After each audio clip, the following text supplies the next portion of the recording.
Science Cast, uma conversa com ciência. Olá, este é mais um episódio do Science Cast, este podcast com ciência, que são conversas descontraídas sobre vários aspectos da ciência. O meu nome é Vasco Matos Trigo, sou jornalista e hoje, pela primeira vez, temos aqui uma jornalista também. Olá, Helena Geraldes, que é jornalista também, e nós vamos nos tratar por tu, porque os jornalistas tratam-se, de facto, por tu, é pelo menos a escola, a minha escola foi essa. E tu és jornalista da natureza, atualmente na revista Wilder. Vamos falar mais da Wilder, que é um projeto teu, que tu lançaste em 2015. Antes disso já tiveste outras presenças nos mídia. Qual foi a ideia de lançar uma revista neste mundo tão complicado? Como é que te abalançaste a fazer isto? O meu fascínio pela natureza já começou há muito, muito tempo e eu acho que fui direcionando a minha carreira no sentido em qual é que é o meu contributo para estas questões do desaparecimento das espécies, da sensibilização das pessoas, mais do que sensibilização e inspiração das pessoas, o envolvimento. E eu estive no Jornal Público durante 13 anos, em que fui amadurecendo esta minha vontade de me dedicar especificamente às questões da conservação, que eu achava uma seca no início, mas depois o caminho foi sendo feito de uma forma que se veio a definir-me quem eu sou, mais do que só profissional, mas enquanto pessoa.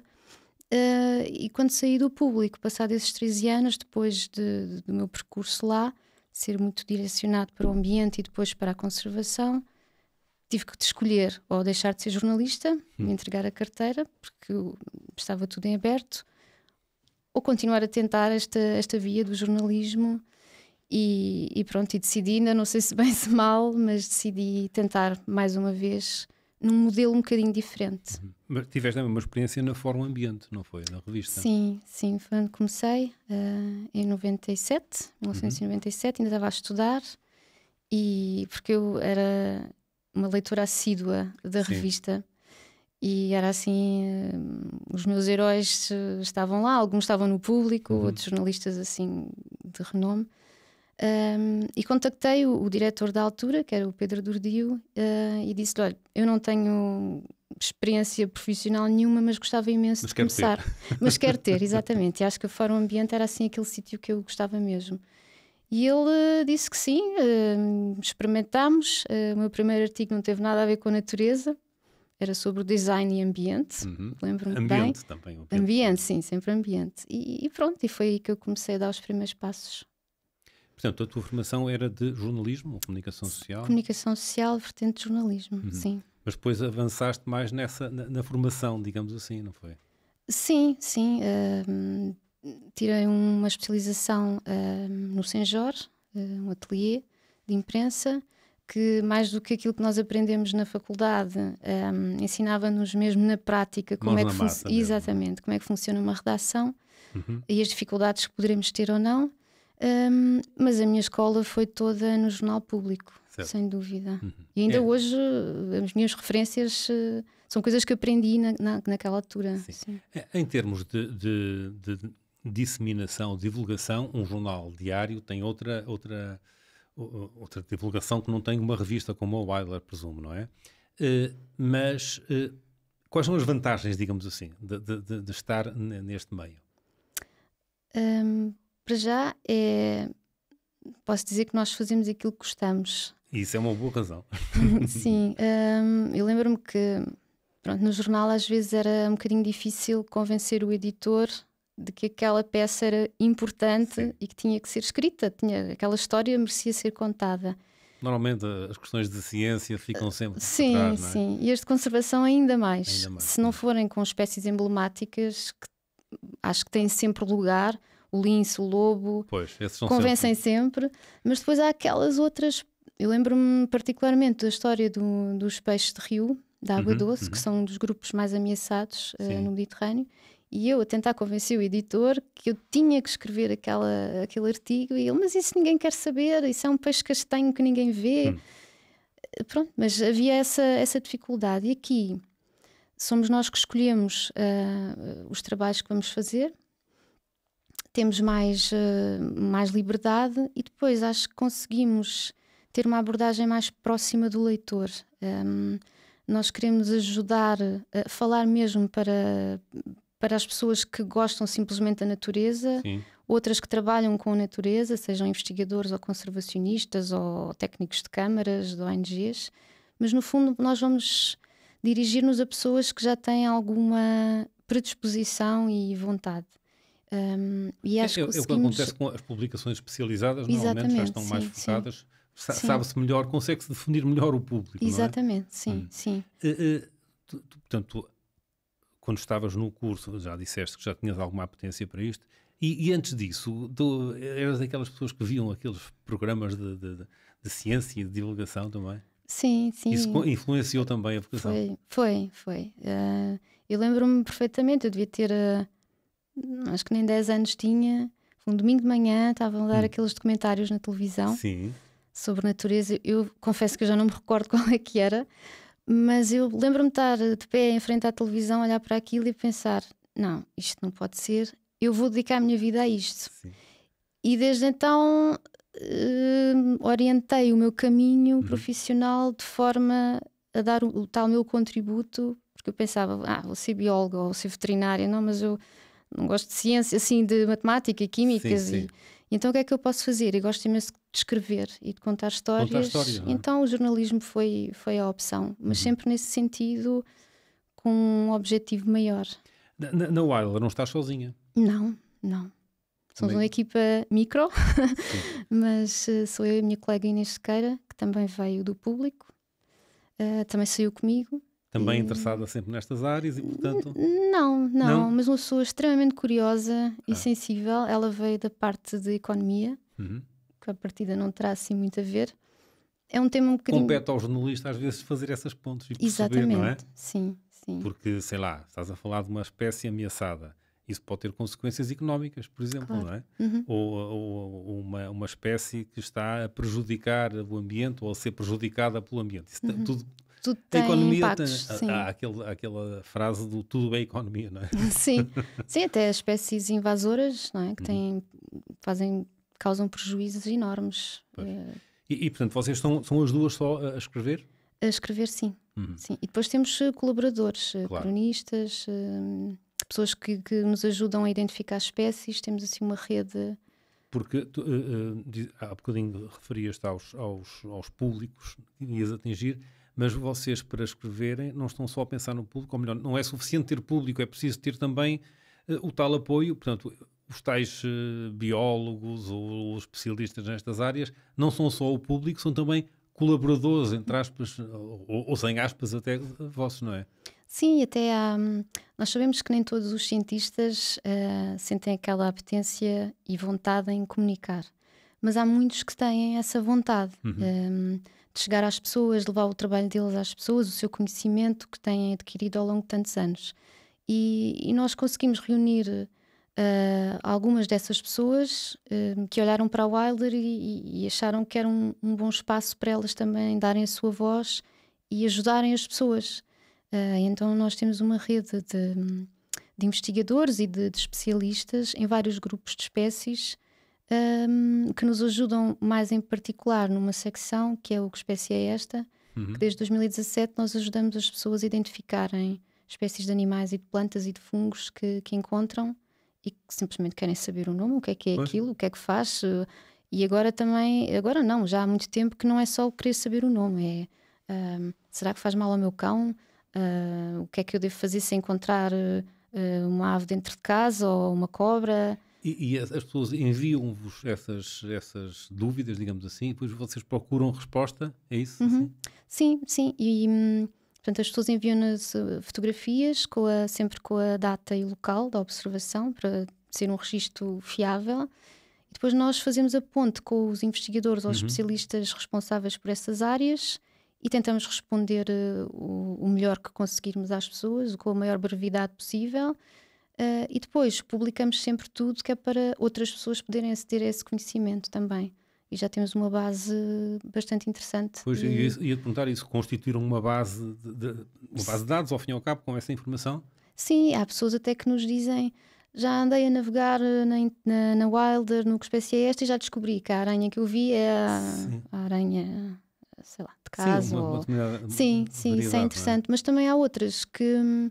Porque nós agora questionamos-nos muito com a inteligência artificial até que ponto é que as pessoas vão continuar a precisar deste serviço. E pronto, e os motores de pesquisa, hoje em dia há bases de dados online de identificação de espécies. Só que há várias pessoas que continuam a dizer: eu fui à plataforma tal e não consigo perceber o que é que eu tenho aqui. Não consigo.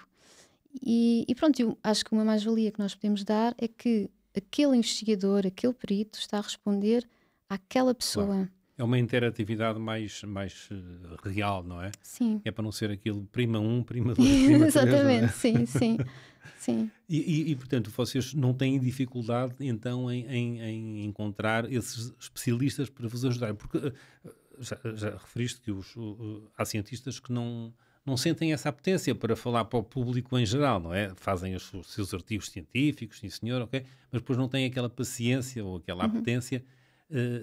É difícil, é fácil, é cada vez mais fácil? Qual é a vossa experiência?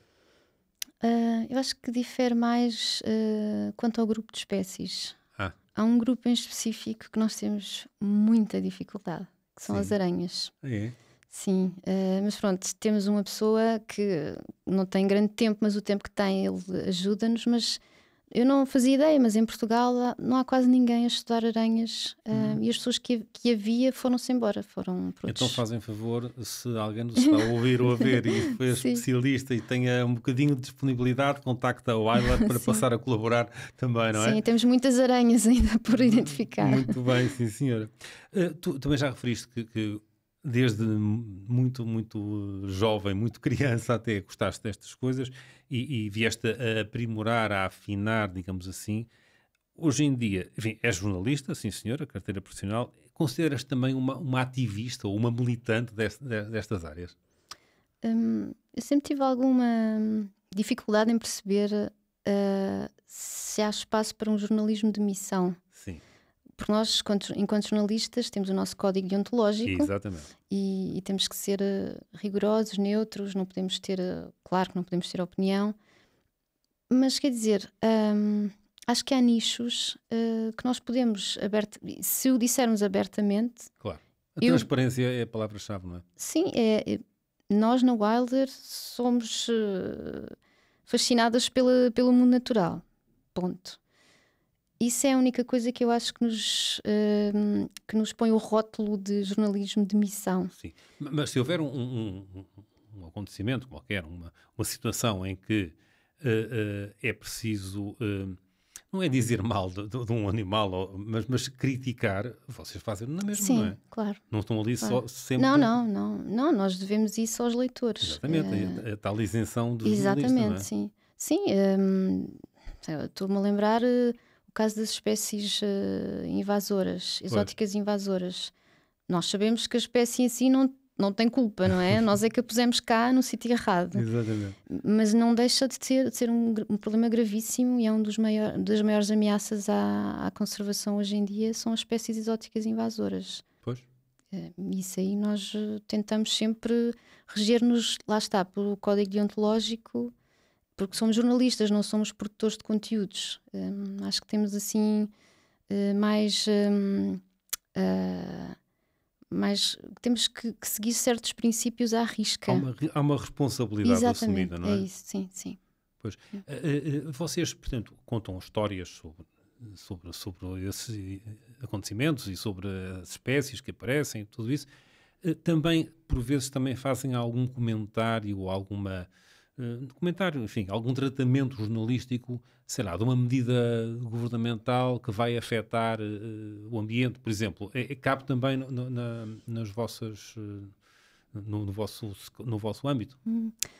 Cabe, sendo que desde o início a Wilder nasceu não só para dar notícias e para ter esse ponto de vista mais político, digamos assim, fazer Sim. um jornalismo de política de conservação, Sim.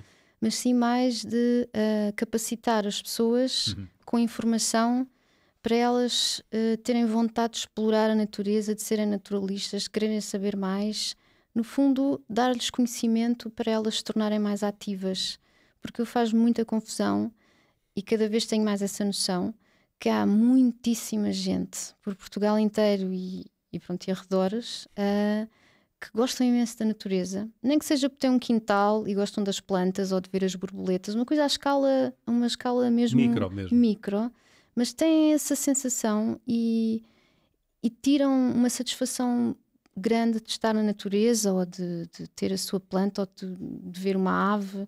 E essas pessoas, a sua paixão, o seu gosto, muitas vezes não é canalizado, podia tornar-se uma coisa muito maior. Sim. E nós, enquanto país, precisamos muito das pessoas, porque nem sempre a conservação tem os fundos que precisa, nem sempre tem as mãos que precisa, e as pessoas que trabalham em conservação em Portugal trabalham muitas vezes com muita dificuldade, e às vezes são os chamados carolas, não é? Que só fazem acontecer porque têm um gosto tremendo por aquilo, e nós gostávamos de dar o nosso contributo para pegar nessas pessoas anónimas, mas que têm esse gosto e querem ajudar, mas não sabem como.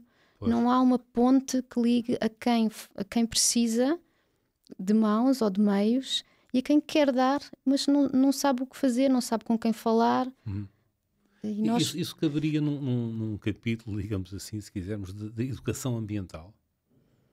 Eu confesso Ou educação para o ambiente, se calhar.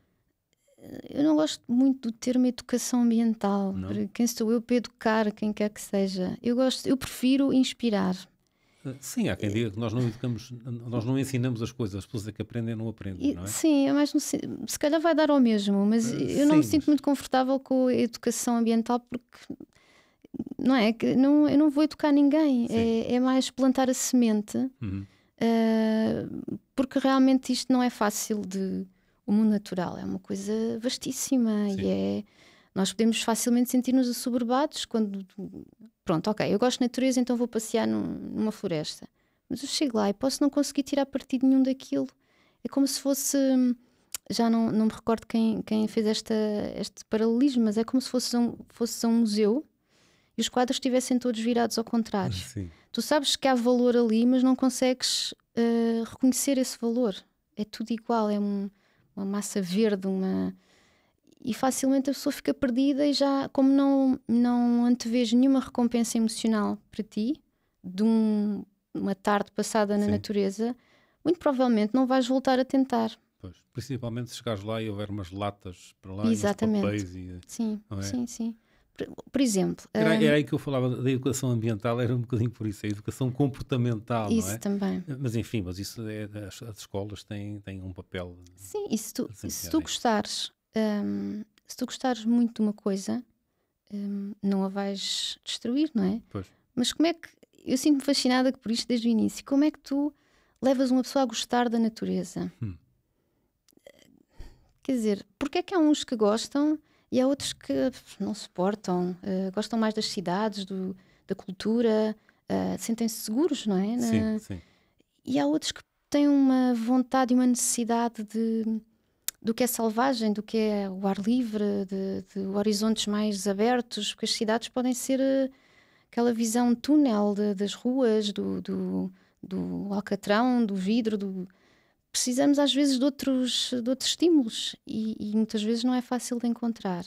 Portanto, há pessoas para tudo e as pessoas que sentem essa necessidade, muitas vezes não é fácil encontrarem um caminho para satisfazer essa necessidade, porque também as cidades não estão assim muito preparadas para ter espaços de natureza de qualidade, entusiasmantes, ricos.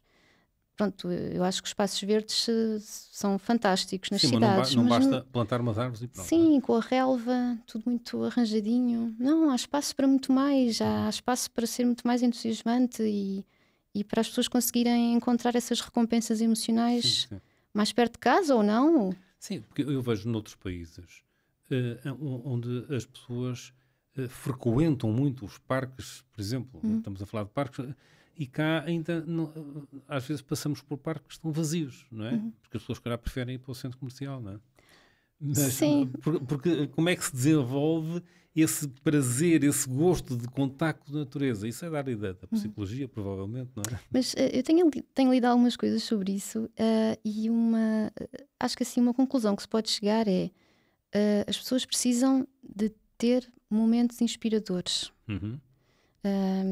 Eu tenho perguntado a várias pessoas que trabalham em conservação qual é que foi o teu momento inspirador, em que fez o clique, em que foste conquistado, em que foste convencido para este mundo. E às vezes são coisas tão ínfimas. Houve um que dizia: olha, foi porque eu, quando era miúdo, fui fazer uma atividade, fui contar borboletas noturnas à noite, numa floresta. Pronto, foi o suficiente. As borboletas noturnas ajudaram aquela pessoa a entender que a natureza pode ser fascinante. Sim. E atrás das borboletas noturnas vieram as aves, ou vieram as plantas das quais aquelas borboletas se alimentam. E isto é uma cadeia. Depois começou à procura de grupos que organizassem atividades em redor das borboletas noturnas. Começou a conhecer pessoas, entrou numa comunidade e é o suficiente. Às vezes são essas portas de entrada. Sim. Helena Geraldes, na Wilder, na tua revista, escreves também, por exemplo, histórias como essa? Nós procuramos também contar histórias de pessoas, sim. E contar pessoas anónimas Sim. que de repente se podem tornar uma inspiração para outras. Porque são pessoas como eu, não é? Normais, não é preciso ser um cientista, nem um político na área, nem sei lá, nem estar na Greenpeace. Não, pessoas normais como eu que de repente gostam de orquídeas selvagens. E de repente na zona, no distrito dele, foi à procura, estou-me a lembrar do caso de uma pessoa, foi à procura das orquídeas, fazer o levantamento das orquídeas daquele concelho.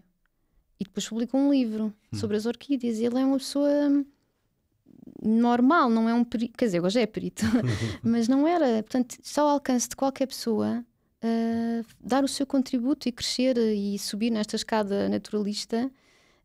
Eu lembro-me, por exemplo, um dos livros mais lidos em língua inglesa é de um senhor que viveu no século XVIII, Gilbert White, que era um pároco de uma aldeia, e ele foi das primeiras pessoas, mantendo o seu registro no caderninho de campo, que trazia sempre no bolso do casaco, foi das primeiras pessoas a contar, a tirar as espécies selvagens dos gabinetes de taxidermia, dos museus de história natural, pronto, cheios de pó e daquelas pessoas muito... para a vida das pessoas. Ele contava que via andorinhas e que tinham chegado quando, e o carvalho que crescia perto da casa dele, e ia registando a evolução da natureza ao longo do ano. E as pessoas ficaram verdadeiramente fascinadas com aquilo. E ainda hoje é um dos livros mais lidos em língua inglesa. É isso, esse tipo de pessoas que chamas um naturalista? Ou que se chama um naturalista? Sim, é uma pessoa que... O que é um naturalista? Essa é uma boa pergunta. É um profissional? Não, de todo. É? Não. Para mim, um naturalista é uma pessoa que não precisa de ter grandes conhecimentos, mas que no seu coração sente uma empatia e um respeito pelo mundo natural que o leva a querer descobrir mais, a passar mais tempo e a fazer coisas, sejam elas simplesmente registar as espécies que vê ou desenhá-las, mas também pode ser juntar-se a uma petição para que a Comissão Europeia não acabe com o programa LIFE, por exemplo, ou pelo lobo ibérico. Sim. Há um movimento que tem vindo a crescer em Portugal, e não só, mas em Portugal também, que é o movimento da ciência cidadã. Liga-se também a isto, não é? Muito, e estimula precisamente essa ligação à natureza, não é? Uhum, porque lá está, não são... É um cidadão normal, utilizando o termo, que não é especialista, mas interessa-se e está a colaborar também, ao fim e ao cabo, com a ciência dos cientistas, não é? Ou pode estar. Sim, porque eu acho também muito importante nós pegarmos nestas pessoas que estão interessadas de alguma maneira e levá-las a descobrir formas de participar e que a sua participação seja reconhecida e valorizada. Porque acho que há ainda muito aquela visão de que se a pessoa não for, ou se não tirar um curso de biologia, ou se não for de uma ONG, as pessoas se calhar não a levam muito a sério nesta área da conservação.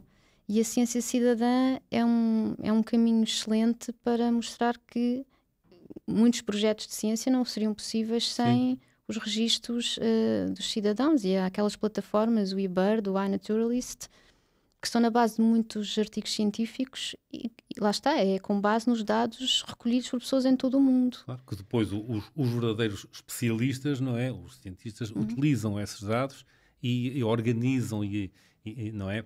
Utilizam essa informação toda para a sistematizar, não é? Portanto, lá está, é o cidadão a participar, a ser co-criador de ciência, Sim, não é? sim. A Wilder é uma revista online, uma revista independente. Onde é que vocês arranjam? Já sei a pergunta.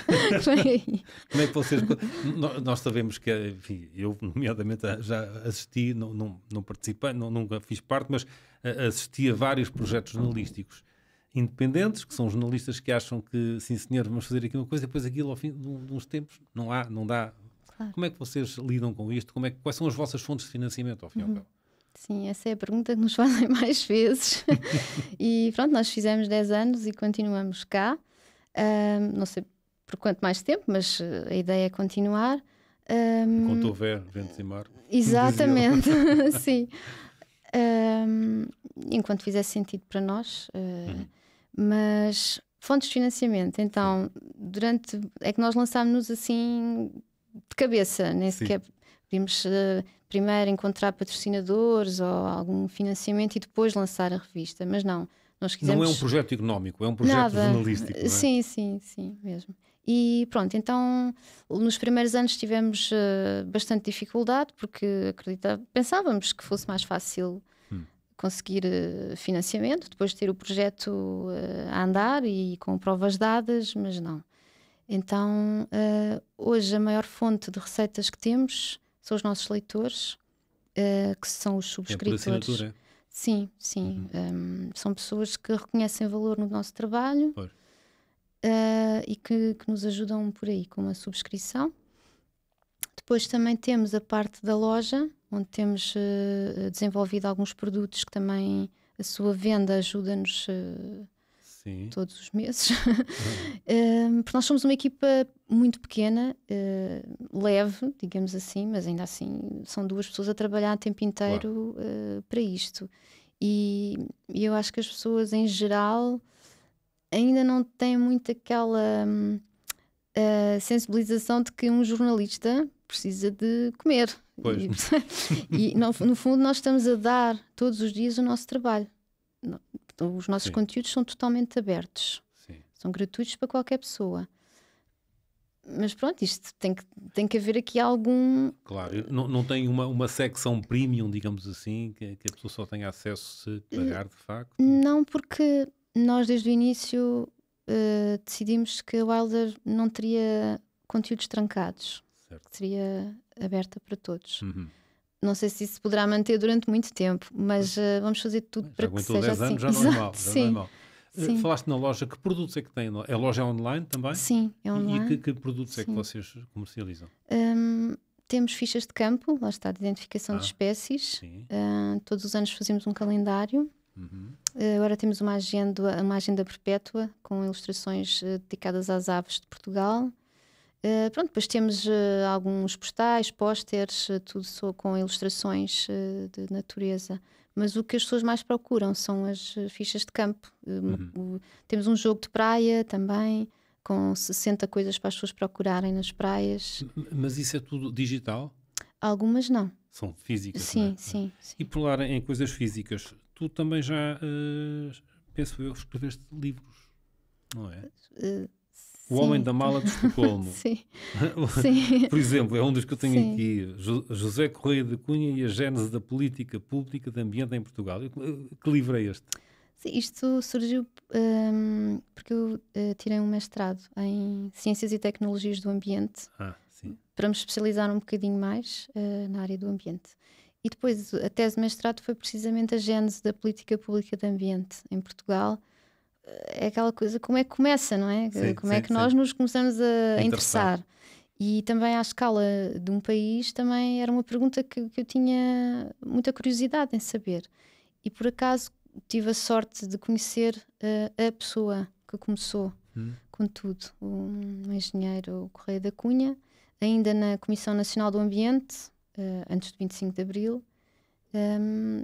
E quer dizer, e foi tudo, à medida que eu ia falando com ele e que ia pesquisando, era foi surgindo tão material, diferente. não é? Sim, o primeiro relatório sobre o estado do ambiente em Portugal foi feito em 15 dias, que era porque tínhamos que o apresentar na Conferência das Nações Unidas para o Ambiente em 72 e de repente Portugal tinha que aparecer, não é? Claro. Porque era um país muito isolado e aquela era uma porta de entrada, o ambiente. Só que ninguém sabia nada de nada, então foi feita assim uma coisa que hoje nos causa alguma admiração, não é? Hoje há aqueles estudos de impacto ambiental que demoram meses e meses e meses e sabe-se logo o resultado, enfim. Sim. Está bem. Já agora, estamos quase a terminar, mas há ainda um outro livro, Contos de Proteger a Terra, Histórias Ecológicas para Crianças. Este é para um público específico, é? É, sim. Foste só tu a autora? Sim, eu escrevi as histórias e uma amiga minha fez as ilustrações, mas isto já foi há mesmo muito tempo. Sim, foi quando ainda estava na faculdade. Sim. Mas lá está, há muito tempo já. Pois, há muito tempo, como se tu já fosses és uma jovem ainda. Sim. Mas, portanto, estás focada nisto, estás apostada, digamos assim, em desenvolver este projeto. Nós ficamos muito contentes por ter tido aqui falar deste projeto. Esperamos ter despertado o interesse enfim, dos nossos ouvintes e espectadores para poderem, sei lá, contribuir também, por exemplo, não é? Porque isto, quanto mais forem, muitos não são demais, não é? Exatamente. Helena Geraldes, muito obrigado. Felicidades para a Wilder. Muito obrigado também a si por ter estado a ouvir-nos ou a ver-nos, ouvir-nos nas redes normais das plataformas de podcast e a ver-nos no YouTube, no nosso canal. Estão lá todos os episódios do ScienceCast. Para a semana há um novo episódio. Muito obrigado. Boa tarde.